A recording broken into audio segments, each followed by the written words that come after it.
দেখো আজকে আমাদের দুপুরে খালি সবজি রান্না হয়েছে। এটা কি পটল কি করেছে? সরষে রসুন দিয়ে। ও পটল সর্ষে রসুন দিয়ে।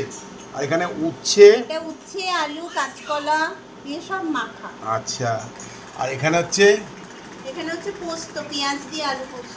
পেঁয়াজ দিয়ে আলু পোস্ত, এটা টমেটো দিয়ে ডাল। টমেটো দিয়ে ডাল, আর এটা সজনে ও ডাঁটা আলু, সজনে ডাঁটা আলু। আর এখানটা আছে তোমার হ্যাঁ সর্ষে বাটা। সজনে ডাঁটা আলু সর্ষে বাটা। একবারে বলতে পারছো না।